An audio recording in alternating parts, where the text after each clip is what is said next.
Hey, everybody.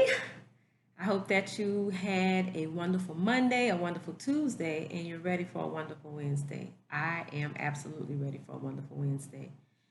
When I reflected over my day at work yesterday, I thought to myself, this has honestly been the first day that I've felt good about being back at work. And that was shocking. It was somewhat refreshing. It was I don't know. Even as I reflect on it now, I'm wondering to myself about that thing.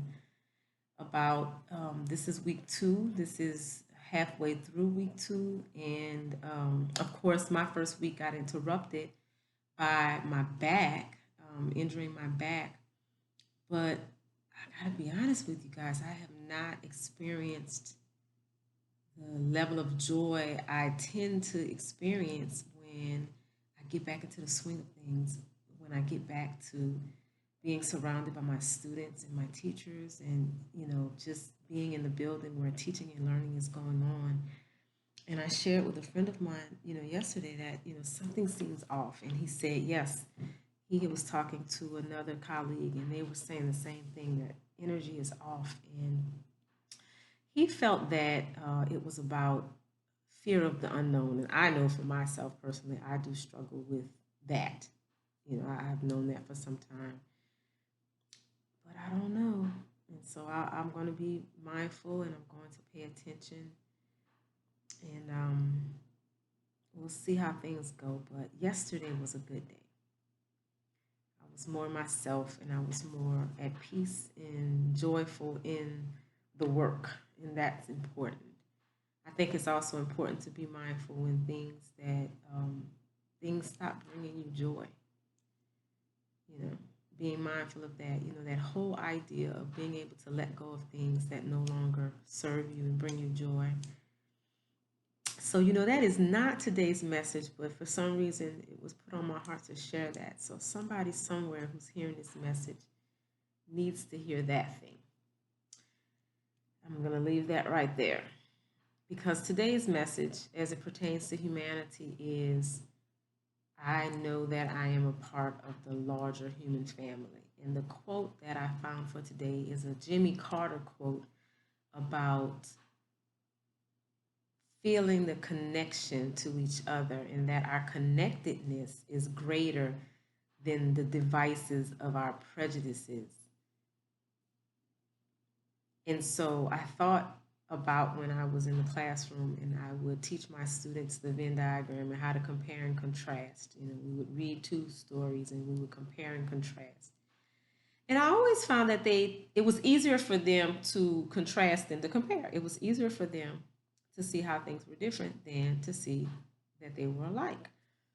And I thought about how that relates to how we relate to each other, that we are conditioned, it seemed, to always see and notice how we're different.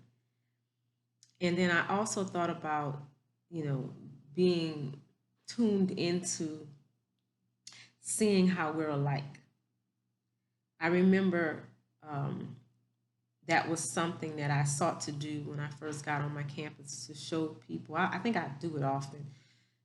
As I built community in my classroom amongst my students, as I built community in my department when I was the department head of the English department, for people to see how they're alike. Because when we can see ourselves in others, it's easier for us to be loving, compassionate, patient, empathetic, kind, graceful. When we see ourselves in others, when we don't see how we're alike, it's easy to dismiss, it's easy to disrespect, it's easy to not listen, not pay attention to all of those things that we see as negative. So my advice to you today is to seek to understand and seek to see how we're alike, because we're humans. No matter the outside of our skin or our experiences, our gender, our predispositions towards things, our belief systems, we're very much alike. And when we're able to see how we're alike, we're able to treat each other better. And again, this week is all about humanity.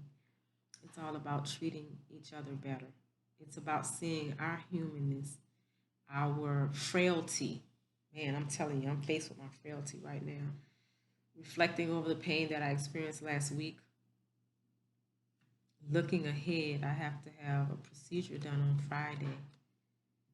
Um, and although I'm hopeful about the outcome of that procedure, there's definitely some anxiety there. There's definitely some anxiety there. So keep me in your thoughts and prayers as I asked before. As I face new challenges, I mean, we do it every day, right? And I think that I have found comfort in those people who have shared their stories that are similar to mine. Going through a divorce, moving, being an educator during COVID,